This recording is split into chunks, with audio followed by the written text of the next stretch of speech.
From the Ticats Audio Network, this is Speaking with the Enemy. Yes, the show is called Speaking with the Enemy. He's not the enemy. I just want to make it very clear. He's Natey Adeji. He's a former player with the enemy, that being the Argos, now with TSN 1050. He's contributing at 3downnation.com as well. Natey, it's great to connect with you, buddy. How you doing? Great to connect with you as well, Louie. I'm doing great. Doing even better now that the Argos are first place in the East and coming off a great victory against the Outer Red Blacks. I had an over-under bet with myself on how long it would take you to mention that the Argos are first place in the East, and it was set at about 15 seconds, so we'll have to check the clock and see where that was. Let's talk about that game on Wednesday night because really, I think it's safe to say the offense sputtered, but just like we've seen with the Ticats, their defense and their special teams came up huge to get a win. Absolutely, and it was really, one thing the Ticats have been good at throughout, their run recently here is winning in all three phases, right? Offense, defense, and special teams. And, that was, the big thing that stood out to me in that game is they scored touchdown in all three phases of the game, and that hadn't happened since, I think 2004. So a very long time. I think me and you were probably in middle school at that time, Louis. So, yeah. It's been a while since a team dominated in all three phases like that. It was really cool to see.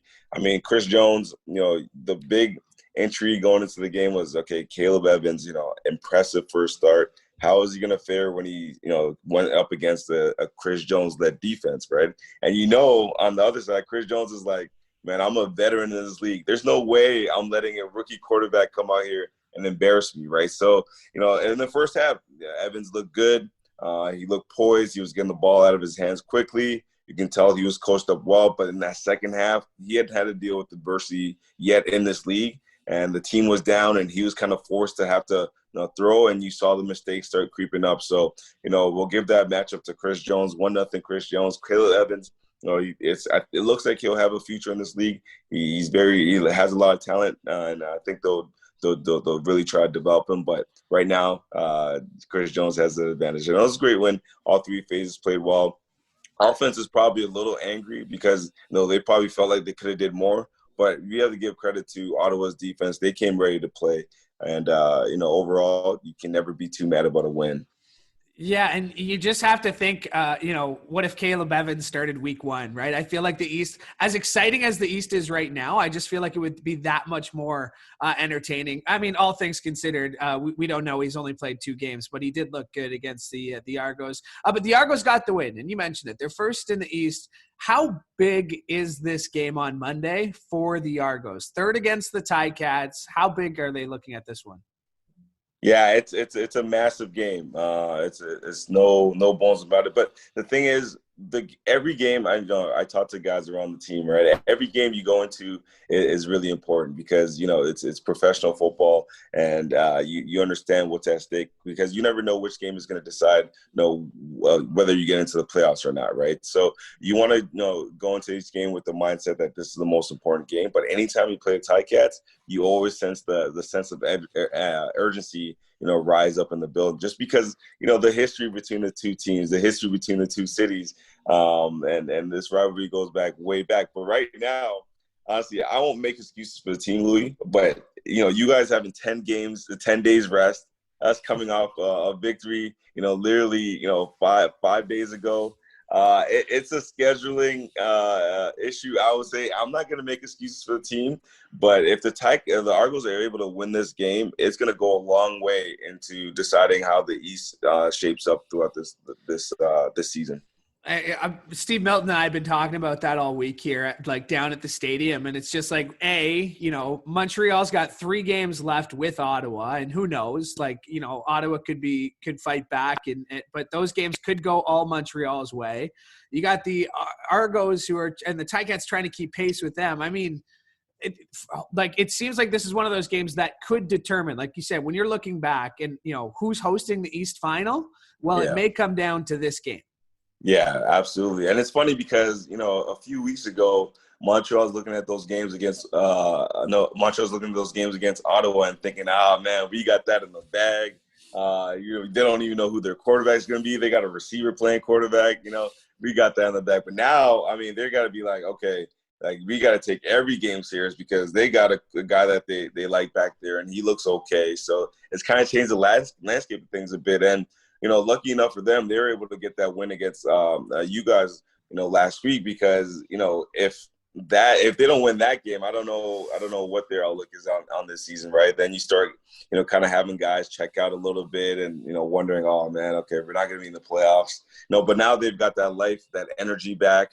Last year, 2019, the last time we played, that was kind of a magical season for Montreal, right? They were having comebacks. I think they had a comeback of 20-plus points against Winnipeg one time that year. And, it seemed like they kind of found that magic, and against you guys. And they kind of look like the old Montreal again. So we'll see how things end up. They're definitely energized. You can tell Ottawa's energized because they feel like they got a quarterback back there that they like. Unfortunately, they lost that this week, but there's no team really that feels like they're out of it right now, right? So we'll see. It's gonna be exciting. So what does that say? Because like you were in the East, you played in the East a long time, and it always seems like we're always talking about like, oh, who's gonna cross over from the West this year? Like this year we have a legitimate East Division battle. Like as a guy who's lived those battles, like what does it mean to see, and what does it do for the locker room? Because it's not like, hey, we're running away with it, they're running away with it. Like you said, like you got to look at every game like, hey, we can win this. We're gonna win this. Yeah, every year I played in the East, it was never a question of are we going to get 3 teams in the playoffs. It was like, yeah, there's definitely going to be a crossover. The West is always stronger. But this year, things have changed a little bit, right? And, obviously, you guys, it starts with coaching. And you look at the coaches across the board in the East Division, like really high character, great coaches, right? So, obviously Toronto hired Calgary's offensive coordinator, Coach Dinwiddie. Montreal has Karari Jones. You guys have Coach O, obviously a fantastic coach. All right, and Ottawa gets Coach LaPolice, and he's known as the offensive genius. So across the board, coaching wise, is in great shape in the East, and that bodes well for these battles to the future, right? And hopefully, with these great coaches, you won't be talking about the crossover very much in the future in the East Division. That's such a great point, man. Because like you figure like, yeah, Bo Levi Mitchell aside, quarterbacks come and go, right? Like not to put it flippantly, but quarterbacks come and go. If you can build something with the culture, with the coaching staff, like you said, with Dickinson or with Chris Jones. We mentioned Chris Jones earlier. How different did the defense look from one week to the next with Chris Jones back there? I know he can't make too many changes. I'm sure he wants to, but I know he can't make as many changes as he wants right away. So how different did the defense look? You know what? I would say I was surprised by this, but the defense was not the issue this season. But you can tell like it's changed a bit because Chris Jones is a guy that likes to bring pressure. He likes to confuse the quarterback. He likes to make the quarterback uncomfortable. He likes to bring extra guys that you're unable to block. And even when the guys can't get to the quarterback, they're getting their hands up. Like, this is stuff that he coaches. And you can see it even from the first day. Guys are, lining up across the board on the line, just, showing the look of pressure. And that wasn't something that the Argos did before, but they're still very effective on defense. And it's interesting because a lot of guys on this defense already, like Dexter McCoyle or Sean Oakman or Enoch Mwamba, these are like Chris Jones type of players. Like, he likes long, athletic guys. Chris Edwards too, guys who can play everywhere. Shaq Richardson kind of fits that mold, like aggressive, no nonsense type of defenders. And this team already had a lot of guys that fit the Chris Jones mold, and now it's just about him, imparting his off defensive philosophy. So week by week, and this week was the week where you kind of saw, what that defense could be at its best, right? 2 pick sixes, another pick, when Ottawa was driving late, right? Just wreaking havoc all over the place. Receivers not feeling comfortable, quarterback not feeling comfortable, even though he was a young guy. Just flying around making plays. The guys have a lot of fun in the Chris Jones defense because he keeps it really simple, right? He keeps it really simple. He likes to play man defense. He likes to bring pressure. And if you talk to any defender, what do they like to do? Blitz and play man, right? You'll never see defenders like, oh man, just keep me in zone, man. I just want to, hang around in the zone, right? They want to play that style of defense because you create turnovers and it's really fun to play. So it's cool to see that, transition kind of happen. And I know the guys are having lots of fun. And it's made even more impressive by the fact that like Charleston Hughes was the healthy scratch. And I have a feeling, that might be a little gamesmanship because I know Hughes loves playing the Ticats. And I have to imagine that if, you looked at the schedule and you thought 34-year-old Charleston Hughes, like, oh, what are we going to do? Like, hey, why don't we give him this game off against Ottawa? Because we know he's going to be ready against the Ticats. Is that a fair guess in terms of what the Argos might be doing this week? You know what? That might be a fair guess, but you know what? Cordero Law was available to play. Drake Nevis was available to play. Shane Ray was coming off the injury list, right? And these are guys that were having, especially a guy like Shane Ray, unbelievable camp. I tell you, he was whooping guys in one-on-ones left, right, and center. And you're like, okay, that's why he was, a first-round NFL pick, right? So, they wanted to get a look at those guys as well. Plus, they knew that, quick turnaround, having play Hamilton, and Charleston Hughes, he's a rivalry type of guy. Like when he was in Calgary, he loved to play Saskatchewan, right? When he was in Edmonton, when he was in Saskatchewan, right? He loved to play Winnipeg. Like he rose up in those kind of games, and we're gonna need him this week, especially on short rest. Shane Ray looked like he got nicked up a little bit, so he'll probably be needed just as much. But gamesmanship, and they've got a lot of talent on that D-line that, guys are starting to get healthy, and we want to see what guys have. So a little bit of everything.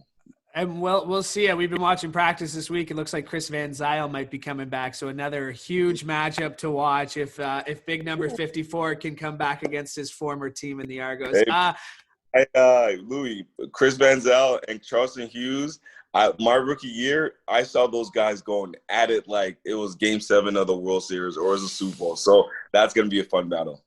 All right, one to watch for sure. Natey, can't wait to see you down here at the stadium on Monday. I'll have turkey dinner waiting for you, okay? Let's go. Thank you, Louie. I can't wait. I'll bring my own fork, my own napkin. I'm ready, man. And if I don't have it, just find your buddy Courtney, because Courtney Stephen will have it somewhere in this stadium. Me and Courtney will come find you. Yeah, that's it. All right, Natey, thanks for doing this, buddy. Appreciate it. No problem. Anytime, Louie. Take care, man. See you soon. Speaking with the Enemy, dropping twice weekly before every Ticats game. Like and subscribe to get inside the Enemy's head.